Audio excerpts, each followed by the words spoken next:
Western educators, and I think as Asian parents, we are also talking about nurturing, yes, not forcing them, not pushing them as tiger moms, but there's a certain level expected of Asian parenting, which I think that we must still keep. And that's the beauty of Asian parenting, that when they come to Asia, they can see there's a marked difference in Asian parenting. Okay? And I think that is one part of it, that yes, we love the children, we're gentle, we hardly say any harsh words to them and all that, but I think there are certain levels of which I would like to talk about, how, from an Asian point of view, how we can merge the Western ideas of parenting with the Asian concepts, and then try to get the best balance for this. Okay, we also talk about the next word P, which is persistence. So a lot of times parents want to give up, teachers want to give up on certain children. Okay, because either the children are slow, or parents are not cooperative, or the children are not cooperating with you.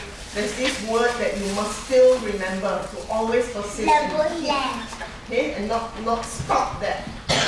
We also have to have that patience. Okay, for practicing, we really need to ensure that this P word of patience is always there. I also feel that you must have the pride of your goal. As teachers, what you expect of each child. If they are very slow learners, we expect to bring them up to a higher level. If they are average learners, they have to even go up to an even higher level. And for parents, what are you expecting for the child? You must have certain expectations. You don't just leave them to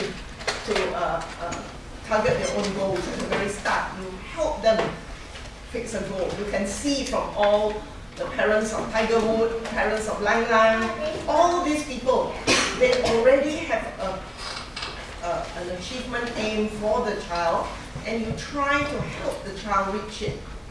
They may not reach that level, they may reach a certain level. You always understand and still love the child for whatever level they reach, but you always try to expect the best from them all the time. You must have an expectation of the best, and not just think, oh, my child can't do it. I don't think he's able to. He's quite slow compared to the other people. So it's, you know, I'm just going to leave him because I look at other people, they can all do it so well, and my child is just slow. You never know. You never know when the child suddenly opens up. Every child has their own different levels at which they open up. Okay, so the persistence must always be there. And the next one is you must also have the performance desire. Okay? You don't actually just put them to music because you want the discipline, or you think that you heard your friends say music is very good for them, so just let them join music. You must create that performance platform, even if it's very, very small, and say, can you play that song for mommy again? Mommy loved that song. Can you play that song for Amma? Can you play that song for auntie? Can you play, and create that little performance, even if it's just play that one sentence. Yesterday we practiced that one sentence. Can you play that one sentence again for mommy? I just love it. You make me so happy when you play that song. You know? Can you play it for daddy when he comes back afterwards? Or somebody's birthday? Can you play that for them? You know? So you create that performance platform for them. Maybe after dinner. Can you play that little tune for me after dinner? That performance platform is already created. Okay? So you also begin to teach them the skills of perfection. If their song wasn't so good, that little bit there was not so good. Can we just make sure that that part, even if you're playing da da da da da da da da, it's not so good. Can we make that smooth so that we can play that for auntie when she comes, so that we can play that for daddy when she comes? That little skill of perfection is taught from very, very beginning steps, even if it is just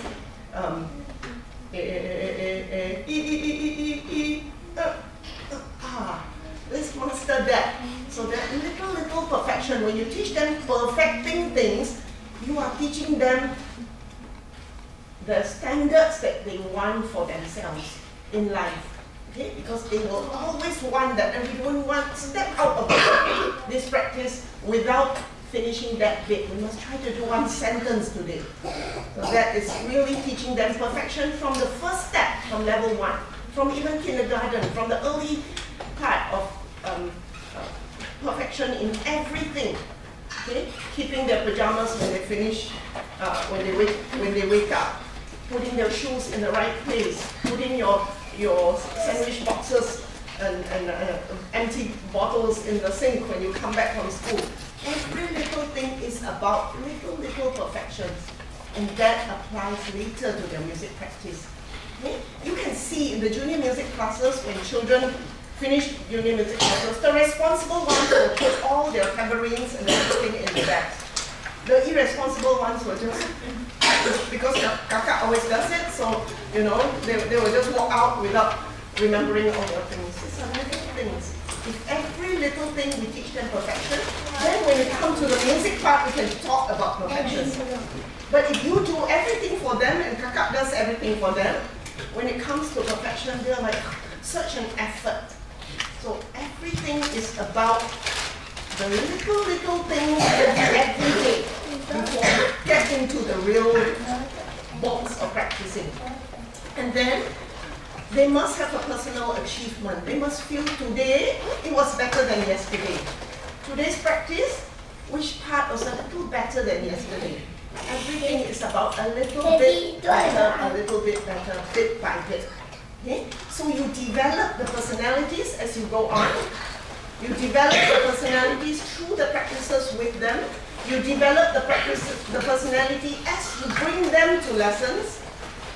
And then through each of the sessions, you gradually build that.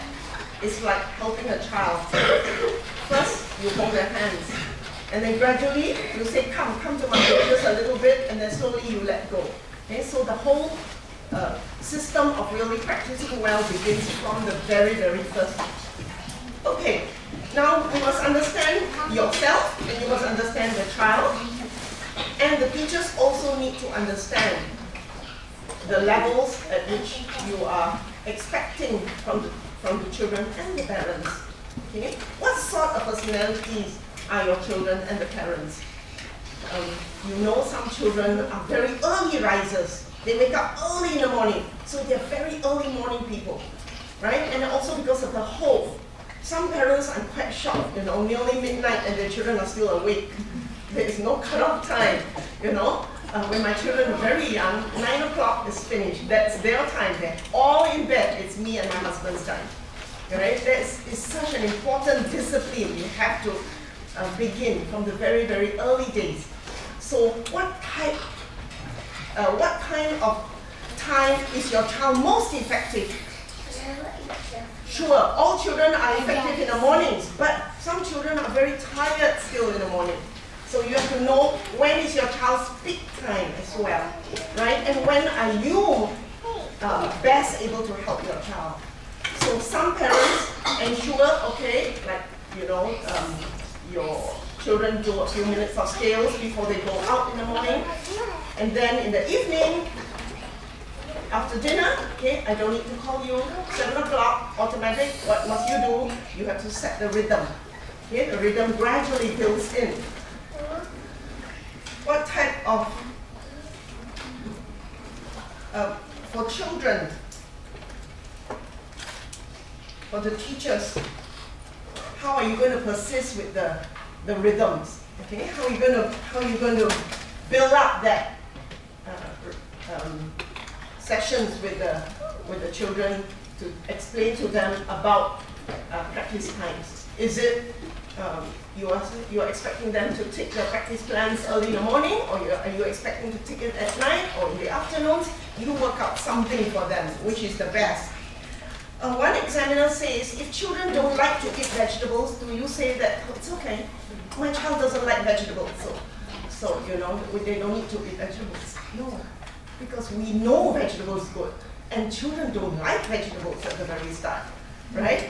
Some even pick out all the carrots, and if they see any orange bits, they pick everything out. So how are you going to make sure? Because you know vegetables are good for them, and they think that I don't like the taste of vegetables.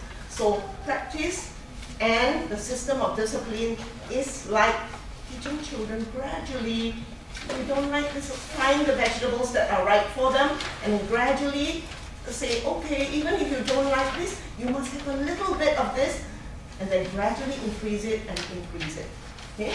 Now, choices for children, if you look at the best parenting guides, the latest parenting guides today, they talk about the white base. Children who have a lot of choice, in the end, when they grow up, you will see this opposite V.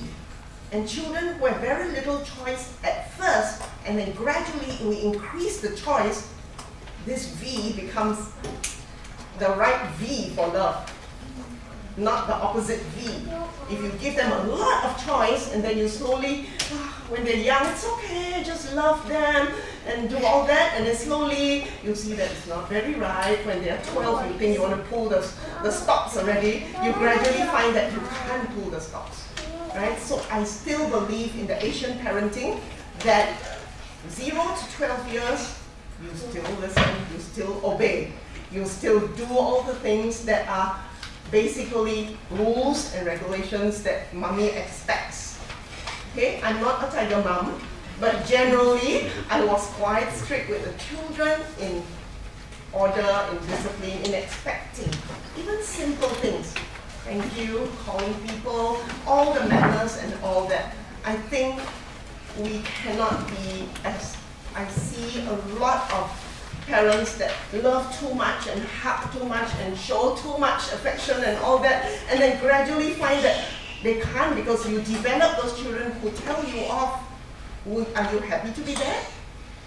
Do you like that? You have to know yourself. Okay, some parents are okay. You have to know yourself. For me, I wouldn't like that. I don't like the concepts of them growing up and then they tell me everything and they want to show that that's expression, mom. That's it, mom. I don't think what you're saying is right. I think when our children grow up, they must be able to still, even if their point is right and we are wrong, we listen to them, but they are able to tell us that in a very discussive way and explain there is a certain control. No matter how in Asian parenting, you are still Asian parents.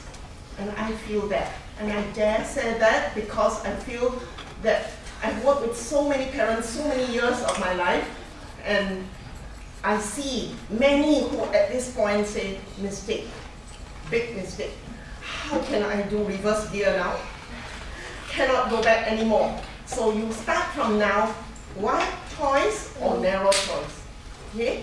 I think 0 to 12 years, mommy has a say in how things should be and what it should be. Well, understand what you feel. You don't feel like practicing today? Okay, why? We listen to them and everything, but we explain to them and we tell them, but you still must do it. Okay? And that goes on to the next. I will show you how, as we go on, we prepare our practice, okay? Practice, another P that's not there is preparation. We need to prepare our practice. You need to know when they are well rested, when they, you don't expect them now, go and practice after they come back from tuition and they are so exhausted and you say, never mind, just finish the practice first, then we talk later. You never do that, okay? Because they have to be at a point they are well rested. I see so many mistakes of parents forcing them after school, the child is still smelly and tired. They must go and shower first, come out fresh, have a drink, and then begin the practice. It has to be very effective, even if it's 5 minutes. Okay? And once you know your children are those that cannot sit too still, you get everything ready. Even if they need a bottle of water, it's there already. Drink water first, go to the toilet, everything ready, then come into the room and we start. Not halfway, can I go to the toilet? Halfway, I need to drink water. Halfway, it breaks the whole rhythm. Okay? It has to be all organized. They also need to have their pencil, their highlighter, their music stand, rosin, everything ready. So when my children were small, I made sure, because violin is something that by the time they open the zip, take out the violin, fix it, put the shoulders in, rub start the routine, they're already exhausted. They're already tired. So what I did when they were young, make sure everything is ready. Everything in the room is comfortable. You know, in Asian homes, you have sometimes ask them to practice here, and grandpa is watching TV there, Korean movie there. It's just impossible. You have to make sure that everything is right. Okay, this is what I had when the children were young. Okay, the violin is already on a violin. Oh, sorry, I need to go back. There's actually another picture. Okay, this, you have a hook where you just hook the violin on. Okay, so the violin is already there with the bow, so that no putting up, and then maybe the most is they just put the rosin. It helps, okay, for little ones. Yeah, so if they have a place where they can just put the violin, they go ready, they just take the violin. Music stand is already there. Music is already there. So as a start, you have to help them get ready all these things. But you have to make sure that you are actually seeing to it that, like you help the child to walk, and then slowly you let go. And you say, come walk. And then you watch. So you have to actually really begin by organizing these things, and then slowly you say what you do now, right? I noticed yesterday when you practiced, you took again, even with the violin already there, your books were all in the bag, and it took you such a long time to get ready. We just don't have that time. You must be effective. Okay? Everybody has only 24 hours when they grow up as adults. But how come some people can do so much, and some people just cannot do that much? And a little bit, they're already stressed. In the olden days, there's no word stress. How come? It's because they get more help, and then they become tired, they become lazy. So every other thing that they have to do is stress. So from the start, if you make them do everything, I realize that the children have no problems when they go. Nothing is stress. Okay? They have to do everything themselves. You only watch and you say, take it out, take the violin out now, okay, of the bag, and you expect them, and you don't do everything for them. I think some parents do everything for the children, and it just makes them less able. Okay, you also need to know the types of practices. Okay, if your children are just learning new things and sight reading, well, it's a more relaxed practice. They don't need to be like really at the best time of the day where they have to be very focused and they are alert. When you're reading pieces, when you're trying out pieces and all that, they can be more relaxed, okay? When there's a technical focus, like for example, teacher wants you to practice, make sure your bow is straight, and make sure the intonation, there's a certain technical focus. You have to begin with all the preparations. There must be warm-ups. Maybe just open string first and just do the clean sound, and if you're already at a level where you're playing, you do the exercises first. There must always be a warm-up. We always shortcut. We just think, quickly you just get the piece, because this week we have to get that piece for teacher, so let's get them to the piece. And that's always wrong, because especially for people who are singing and they don't do the warm-ups, it never works. For all those people, I always tell the children that imagine if they are already a great sprinter and they have to run for Olympics 100 meters. And today, because they really want to just get going with that running to time themselves, and they didn't warm up, and they didn't stretch, and they didn't do any gradual build-up of the stamina, and they go and run 100 meters, big danger, okay? Because we must build that with the children. Start from the very beginning. From the first day, they always know there's always the warm-up first, and then they get into the pieces gradually. Okay? So they don't just jump in straight into things. Then slowly they have to develop the strength, the stamina, and the power as you go on. Okay? Because the time has to gradually increase. You start maybe with the children seated, and then gradually you increase it, and how are you going to develop that stamina, that memory, and everything as we go on, we will talk about that. So you begin with your exercises. You also have a time of practice that you have to develop memory. So when you develop memory, I know for Suzuki you have to listen. Everything should be ready as well. The CD should be on top of your piano, on top of your shelf, all ready, so it's always there. It even is worth it if you have an extra copy. If your child is in the room, you have an extra copy in the room, and it's already there. You don't expect the children to open the CD cover, put out, take out, and practice and all that. Everything has to be ready at the start to be very effective, because children only have that very short time to make it effective in the room. So you begin with the CDs, they know which track they are supposed to practice, and later as they go on, for those who are really achievers who really want to go on even higher, it will be good if you can record it, teach them to record it, because they'll be shocked at what they hear of themselves. Examiners say that when they video the exams and they show it to people, they're so shocked. Did I play so fast? When you're excited, your adrenaline and your everything moves, you don't realize you were going so fast.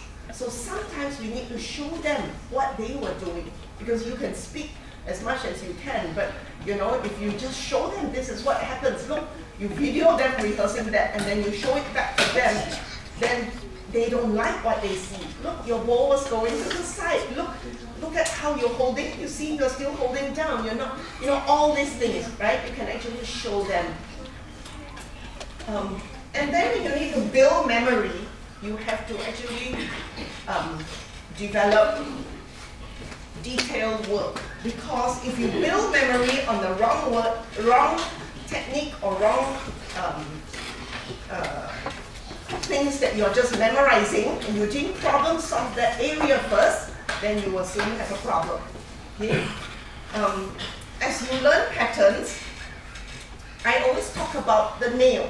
If you're going to get a nail hit in, right, very strong into the wood, you don't hit it this way, and then you hit it this way, and then you hit it this way, and then you hit it this way. What happens to the nail? It's still shaky. It's still shaky. So you got to get the right thing first, and then when you hit the nail, you really have the right angle at which you're hitting it, you're getting the right things reinforced. If you reinforce wrong things, then you will soon find you have problems, okay? Sometimes your practice may be at intonation, because teacher says that you're getting the ball all right now, the intonation is not very good. So that whole week's focus is really on intonation, and Suzuki says correct one thing at a time, right? So if this week you're really working on intonation, it's okay if the bow is not that straight. You just keep on focusing on the intonation. Sometimes you need to develop the metronome. Every child must have a metronome inside here. So when they play, or wherever they are on stage, they have a metronome. An automatic metronome, when you're on stage, you switch on, tick, and you tick. You know exactly how fast. You don't just because suddenly you see so many people, suddenly the aircon is very cold, suddenly, you know, your fingers freeze, and suddenly you're excited, the metronome goes faster. It cannot, right? So you've got to develop that from the very start of having their own house inside here. So if a child goes home and he practices and he rushes, then that's where you begin correcting them. Then you work on the other details. The polish part you can always work at a later time when I always say there's no point putting flowers and pictures when your house is not built properly, not cleaned up yet. There's no use. No use to talk about all the articulation, details, loud, soft, all that, you know. You have to get it right first. Okay, your intonation, your bowing, and then the dynamics, and then the articulation. So the order. This is your brain. Different parts of the brain work when you're working at different times of practicing. Okay, so we need to train the children to know that when they are learning from memory, when they are sight reading, it is this part of the brain actually is working on totally different things because you're learning, you're reading. Okay? When you're learning on fingering, It is a totally another part of your brain that's working. And that's why I think that besides Suzuki, if you sometimes do the movement and the internalization of music, like those down cross workshops, they're very good. Because just learning from hearing and correcting technique, and you didn't internalize the music, it's just learning an instrument. But if you internalize the music and you feel it from inside, okay, I taught so many children who were like stones when they started. They are like hard pieces of wood. There's no feel, you know. And it doesn't mean that the child is not expressive. You'll be surprised. Some of these people, they're just still constrained. But later, when they suddenly grow up, all the music comes alive in them. We never know the time when they open up, right? So we just have to keep doing the right things. At a certain time and at the right time, the child just begins to move. Every minute of it is learning, whether it's listening, teaching the right ways, and they're not so expressive, they're still playing it, but slowly, bit by bit, their brains connect. Okay, that's why 4 to 6 years old, it is not just about the playing of the instrument, because 4 to 6 years old is the greatest development of brain connections. After 6, all brain connections are almost finished. After 6 years old. So you can start a child on music after 6. It's all learning an instrument only.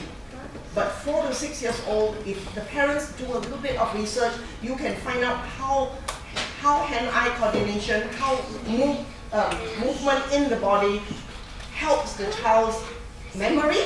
Okay? Certain parts of it will be memory, certain parts of it will be brain connections. Even asking a child in Suzuki, as you're teaching, is the music going up or down? When they're thinking, is it going up or down, the sound, and they're listening, it's already brain connections. Okay?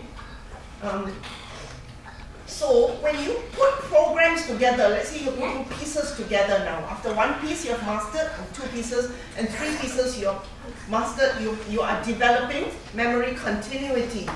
And so you need to keep evaluating yourself and checking those pieces as you move up, when you're adding one piece to another, and 2 pieces and 3 pieces, okay? Because the brain is expanding. Nowadays, for children, and you notice for us adults, we don't use our brain as much in memory. You want to type your friend's name, you just go, and then you don't remember for numbers anymore. My father is 92, and he's still keying in my number each time because he cannot do the scroll. So he remembers everybody's number, right? And because now even we want to email, we just search, and then that's it. We don't have to remember numbers. So for children, every little bit, if you can, you make them remember. I remember when my children were young and I was driving, I asked them also to remember the numbers of the car in front. You know, it just begins with little things. When they are learning to read the numbers, just read the numbers. Later they're adding, okay, add up the numbers of the car in front.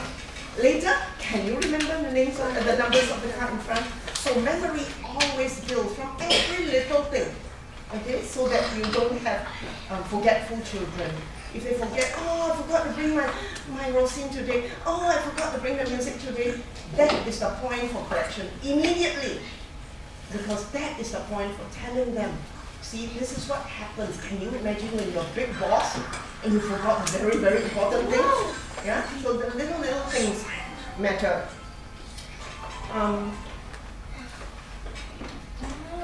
How are your children and you going to work best in that ideal practice?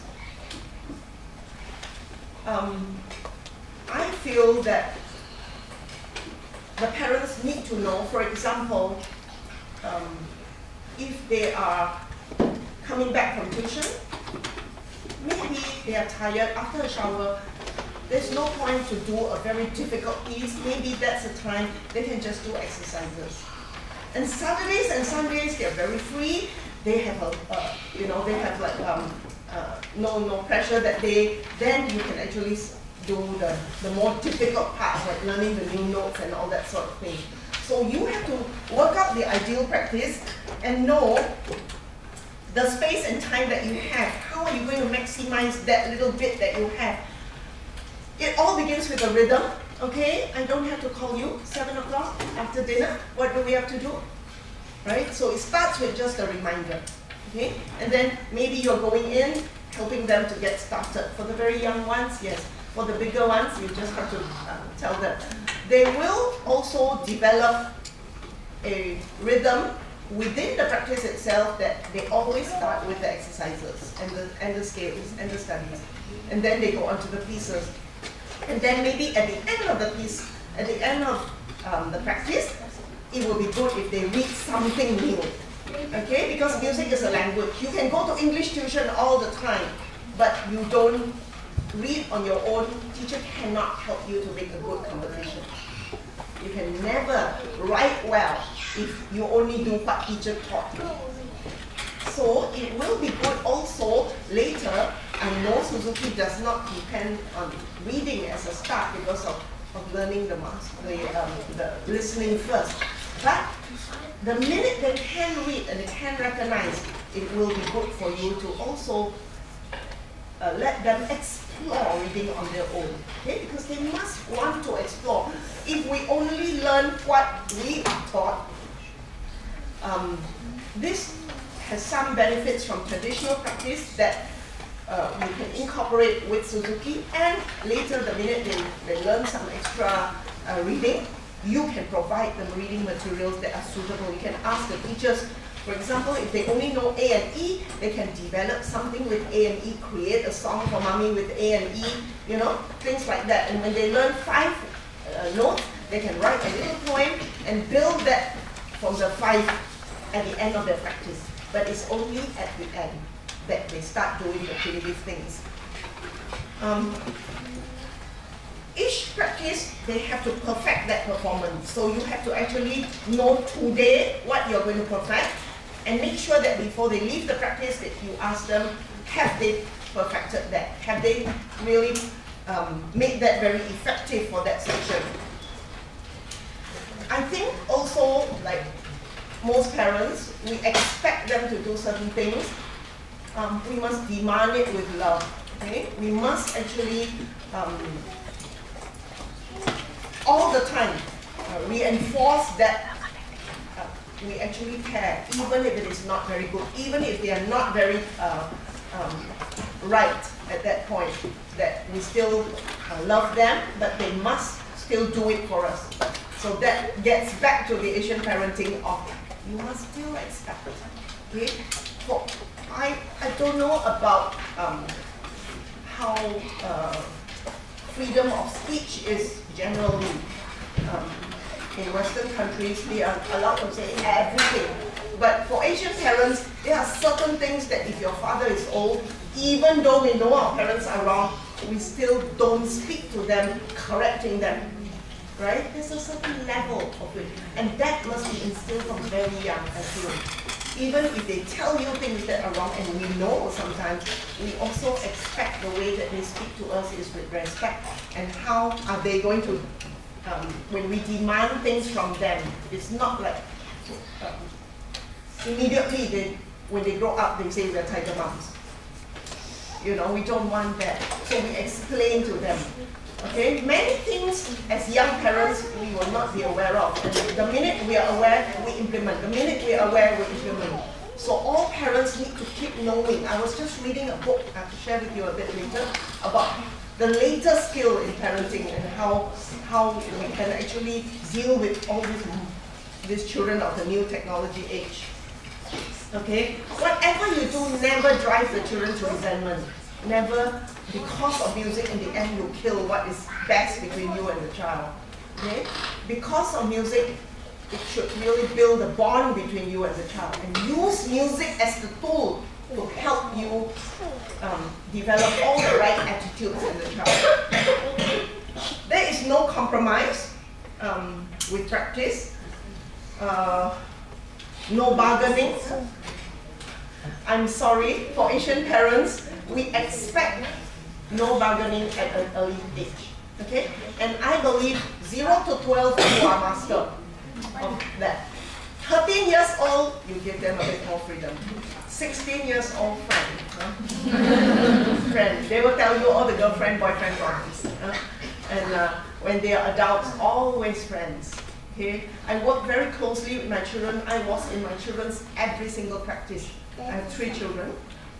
All the practices, most of the weeks. But because I was a musician, I did not think and I never thought of anything. I did not expect them to be performers and all that. I just wanted them to have a gift of music and enjoy music. But little did I know that this music was the greatest tool that made all 3 of them very successful today. And really, that's why I feel that, you know, once you have it, you also want to share it, okay? You only practice on the days that you eat, children. So when you don't eat, you don't need to practice. When you don't eat, then you don't practice. You cannot, right? So every day you need to eat. Yes. So every day you also need to practice. Okay? Yeah. So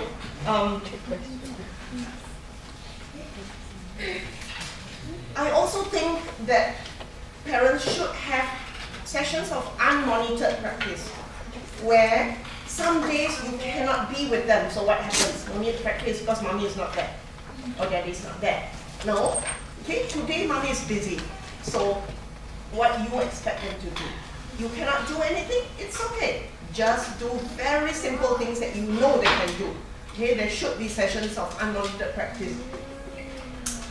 And there should be no wasted moments, okay? Because every moment is precious. And I think all parents should have an aim, okay? Whether it is, I know Suzuki doesn't talk about exams, whether you're going to pay for that performance, whether you're going to pay for that audition, whether you're going to do exams, you are going to go on that stage on that day. I always tell the children, very conscious of what you will be doing. You don't just practice each day and then on that day, never mind, just let it go. Whatever comes. No, you are on driving mode. You drive the car that day. It's not auto drive. Okay? So when you know how to drive the car, you know, when you turn corners, you have to slow down. So if you always practice at a certain point and you don't know how to slow down, then you're in trouble. Okay, so I always tell the children, you must know on that day how you want to drive the car. You want to walk on stage on that day for the best. Okay? And so they have to achieve how they are going to do that. We always hear practice makes perfect, but only good practice makes perfect. Okay? It's no use. Some people practice a lot. They practice a lot, but it's all wasted practice. It's no use. You've wasted a lot of time. Only good practice when the nail is in the right place. Okay? If you haven't perfected that, and you're still trying here, trying there, the nail will always shake. You will never get a good performance. It is better to practice one thing 1,000 times than to practice 1,000 things one time. Right? So you do one thing and you do it a few times and many times until you are so sure. And how are you going to make sure that it is a very perfect performance? Your whole body process, okay? From your eyes to your whole being. Visual combined with your mental, combined with your whole being, your whole body process. Some children are visual learners, so they need to really see, maybe look at the score and see how it is, or have different colors, or have different visual aids, because they are visual learners, right? Some children learn by tactile memories. So they remember the rhythm, they remember the memory of the fingering. Okay, 1, 3, 2, 4, 1, 3, 2, 4, 3, 2, 4, 3, 2, 4, 1. Right? They remember that. So they learn it through the muscular memory. Some children learn really, really well by hearing. Not everybody is a visual learner, not everybody just only learn by hearing, but we all listen. we all listen. So of course, Suzuki's concept of always listening helps. Okay? But as they grow older, you want them also not to just copy. Not just to copy, okay? Because I think, like generally, certain Asian concepts of learning is always by copying, right? Now it's really the new age of the thinking culture. So they have to think about everything. Even if Suzuki's music goes, can they do anything with that? Can they come up with something? Can they create something from that? Use their own words to write for mommy? Use their own words to write something for daddy? Mommy dear, I love you. Daddy dear, I love you. Anything? Right? Come on, ask them to think of something in the language that, so that they are not just learning everything the set way. The minute things are not in the set way, they cannot function. And so today's culture does not just work on that. Train your whole being, from the unconscious to the semi-conscious, and finally when you walk into any performance, it's always conscious. Okay? For the thinking practice, children cannot do a long time. So probably just a few minutes, and then you gradually increase it. Okay? For those with grades, they need to practice at least 45 to 60 minutes. Okay? Being slow and thinking is not today's work, okay? Because the children all live with animation, with sounds, with everything. So it is very hard for today's child compared to in the past to do slow things. And so you have to actually build that in every practice. Very, very slowly sometimes. Okay? Very, very slow just to perfect one skill. And then slowly from one bar to the next bar you add, and then from the whole movements. Okay? So it is better if the notes are not very beautiful yet, it is better just to practice one bar until you get a very, very beautiful sound. Then you add 2 bars. Don't just play 2 bars for the sake of playing 2 bars. And the teacher says 4 bars, so I have to practice 4 bars, and then beginning again 4 bars, beginning again 4 bars.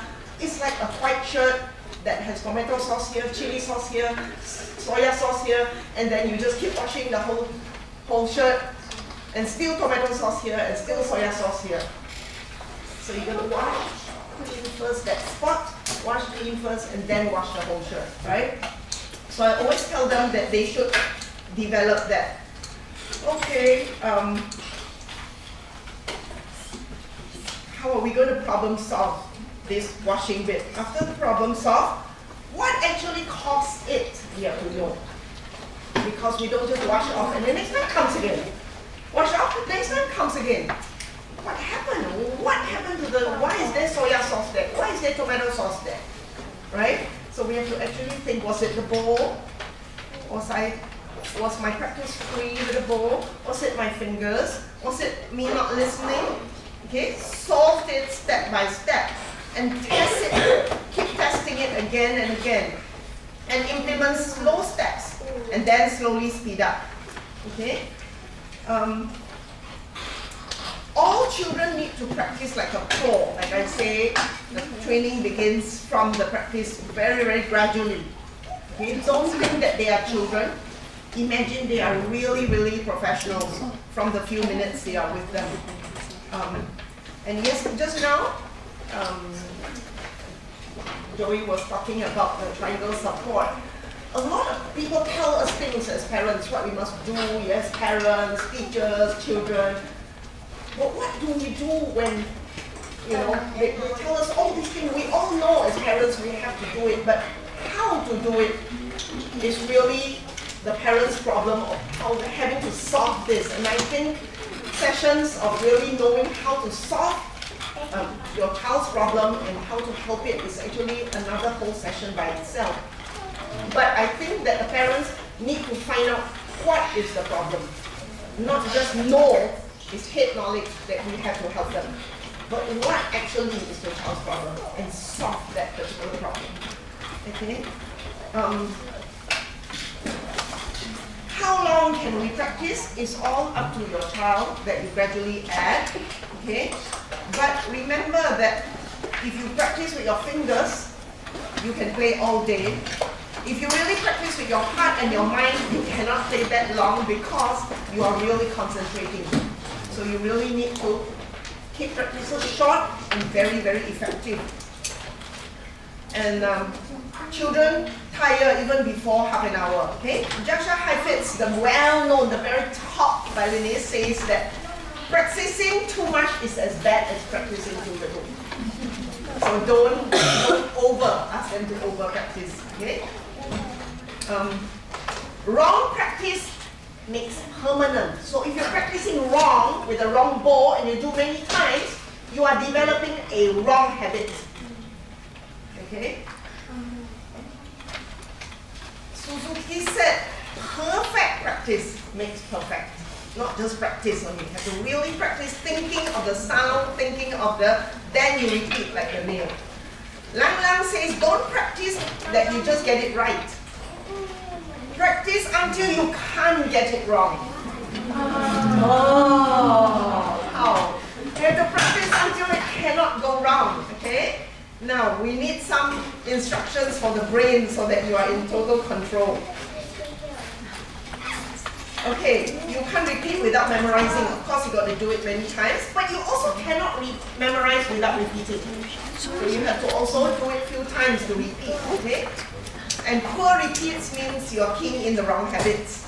Okay, all your finger positions and timing and all that. Then I think the teachers should develop a practice plan for them. Like, okay, there are some practice plans that says Monday, intonation 5 times, bowing 5 times, and then they tick when they have done that. Okay.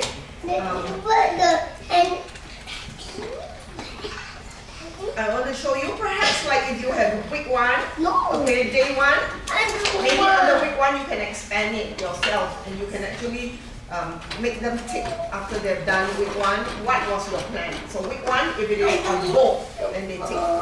Okay, day 2, you know what you want them to do, so they tick what they've done. Okay? You can also set up games for them that they can work out this, you know, to make practice fun. They can draw their own practice charts. This is the piano one. They can do the violin one to show from the frets how they're practicing. And then you can have your reward charts. Okay. The word smart. You have to set your goals. You always have a metronome in your own heart. You always pay attention to details. And then you must relax and enjoy the practice. Okay. And then you must try and try again and again until you get it. Now,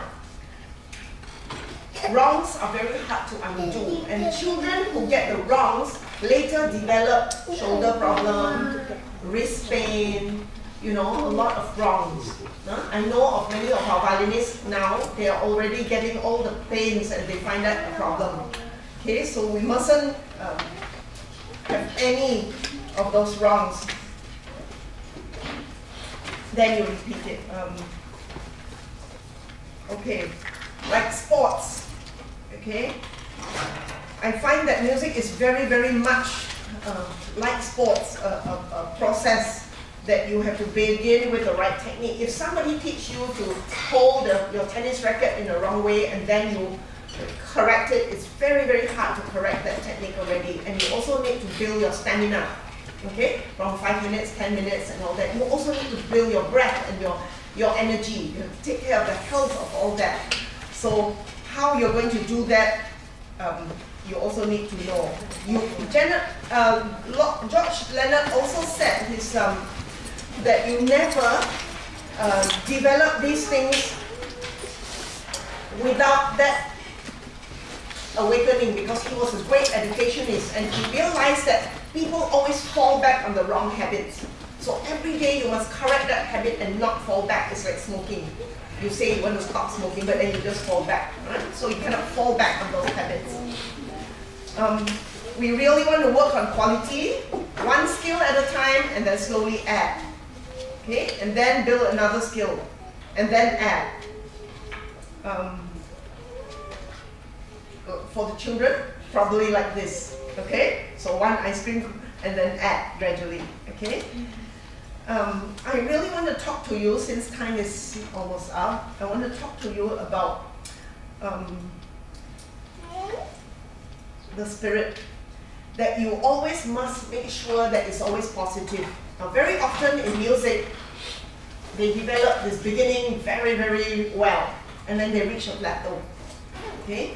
And when the spirits are lagging and sagging, the parents really need to build up that. And remember the vegetables. Okay? They don't want to eat vegetables and they want to give up. You have to make sure you always keep encouraging them to never give up until they achieve the sounds and the reasons, the performance they want. I just want to finish by sharing with you how music is really, because of the latest Harvard research, they have shown that music is the latest power tool of this century, because music can help children, they can help adults. I'm actually now the vice president of our National Music and Medicine Society. And music is used in so many powerful ways to help people with healing. Okay? And because of my work, I didn't realize that I thought I was just teaching music. But as I am in my retiring years, seeing how things are moving now, I realized that for parents and for teachers, music is such a powerful channel that you don't realize all the education that you have. You can give them the best universities, you can give them the best schools. And then when their boyfriends hurt them and their girlfriends hurt them, they don't know how to handle this. You know, they want to die. Let's say. Huh?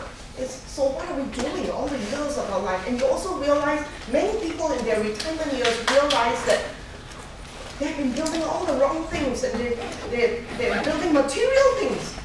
But they never felt happy with their lives because there was no food for the soul. So music is such a powerful spiritual growth inside of each child, inside of each person, that even as we help the children, we can learn so much. Because I realized that as I was teaching, helping the people, now you see my work every day is my ministry. Every day is using music as a powerful tool to help children, to help parents, to help people who have even health problems.